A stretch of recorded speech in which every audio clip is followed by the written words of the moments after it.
Selamat malam, damai sejahtera bagi Bapak, Ibu, dan saudara-saudari yang terkasih dalam Tuhan. Pada malam hari ini kita datang bersama untuk menenangkan hati setelah menjalani aktivitas sepanjang hari. Marilah kita membuka diri di hadapan Tuhan, agar melalui firman-Nya kita memperoleh penguatan, penghiburan, dan tuntunan bagi kehidupan kita. Mari berdoa. Bapa di surga, kami bersyukur atas penyertaan-Mu sepanjang hari ini. Di malam ini kami datang ke hadapan-Mu untuk memulai perenungan bersama. Bukalah hati dan pikiran kami, agar kami dapat menerima firman-Mu dengan penuh kerendahan hati. Pimpinlah kami supaya melalui perenungan ini iman kami semakin dikuatkan dan hidup kami semakin berkenan kepadamu. Terima kasih Tuhan, di dalam nama Yesus Kristus kami sudah berdoa. Amin. Judul renungan malam ini, Teladan Allah. Ayat renungan diambil dari kitab Roma pasal 8 ayat 14. Firman Tuhan berkata, semua orang yang dipimpin roh Allah adalah anak Allah. Penurutan yang setia pada hukum-hukum Allah akan mengadakan satu pengaruh yang ajaib untuk meninggikan, menumbuhkan, dan meneguhkan segala sifat manusia. Orang-orang yang mulai dari kecil sudah menyerahkan diri dalam pekerjaan atau perbaktian kepada Allah akan ternyata nanti jadi orang-orang yang mempunyai pikiran terang dan kuasa pertimbangan yang tajam. Dan kenapa tidak boleh jadi begitu? Berhubungan dengan guru yang terbesar yang pernah datang ke dunia ini, menguatkan pengertian, menerangkan pikiran, serta menyucikan hati, meninggikan, menghaluskan, dan memuliakan tubuh dan jiwa seluruhnya. Apabila nyatalah firman-Mu, maka orang beroleh terang dan orang bodoh pun dijadikannya bijaksana. Tuhan Allah mau mengadakan satu pekerjaan besar bagi orang-orang muda. Kalau mereka mau menerima firman-Nya dalam hatinya dengan pertolongan Roh Suci, serta menurut itu adalah kehidupannya.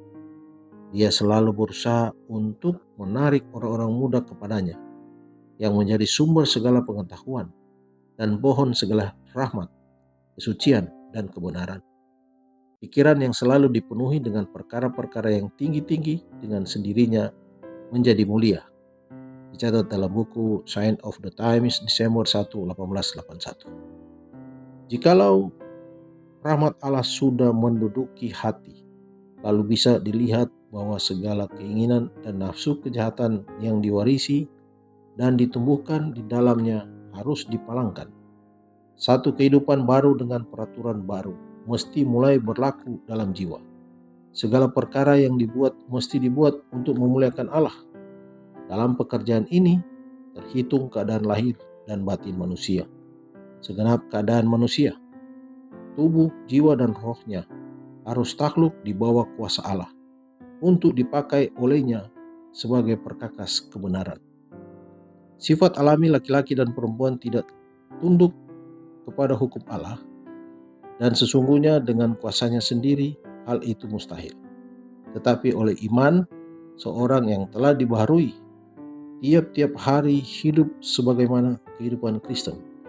Hari demi hari mereka menunjukkan dan menyadari bahwa mereka adalah harta milik Allah. Tubuh dan jiwa milik Tuhan adalah adanya. Dia telah memberikan anaknya untuk menebus dunia.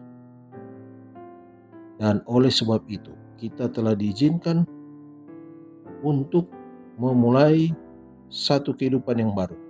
Satu waktu pencobaan di mana kita harus membangunkan tabiat kesetiaan yang sempurna. Tuhan telah menebus kita dari perhambaan dosa dan sudah memberikan kemungkinan pada kita supaya hidup dalam keadaan yang diperbaharui dan diubahkan untuk pekerjaan Allah. Meterai Tuhan ada pada kita. Kita sudah dibeli olehnya, dan Dia ingin supaya kita ingat bahwa segala kuasa tubuh, otak, dan batin kita semuanya adalah miliknya. Segala waktu dan pengaruh, akal budi, cita-cita, dan angan-angan hati kita, semua milik Tuhan. Dan semuanya harus dipakai setuju dengan kehendak-Nya. Hal-hal itu tidak digunakan sesuai dengan petunjuk dunia. Dikutip dari buku The Youth Instructor November 8, 1900. Mari berdoa. Bapa di surga, kami bersyukur atas firman-Mu yang telah kami baca dan renungkan malam ini. Terima kasih karena Engkau memberikan teladan, kesetiaan, kerendahan hati, dan kebenaran bagi kehidupan kami. Tolonglah kami agar mampu meneladani karakter-Mu dalam setiap perkataan, sikap, dan perbuatan kami. Ajarlah kami untuk hidup dalam kasih, saling mengampuni, melayani dengan tulus, dan menjadi berkat bagi orang-orang di sekitar kami. Bapa di surga, kami menyerahkan keluarga kami di dalam tangan-Mu. Kiranya Engkau memberkati setiap anggota keluarga kami dengan kesehatan, kerukunan, dan damai sejahtera serta perlindungan. Jadikanlah rumah tangga kami tempat di mana kasih dan teladan-Mu nyata dalam kehidupan sehari-hari. Saat kami beristirahat malam ini, memohon penyertaan-Mu. Berikanlah tubuh yang segar, pikiran yang tenang, dan tidur yang nyenyak. Jauhkan kami dari segala bahaya, kekhawatiran, dan gangguan, sehingga esok hari kami dapat bangun dengan kekuatan baru untuk menjalani hari sesuai kehendak-Mu. Terima kasih Tuhan, di dalam nama Tuhan Yesus Kristus kami sudah berdoa dan bersyukur. Amin. Selamat beristirahat, Tuhan Yesus memberkati.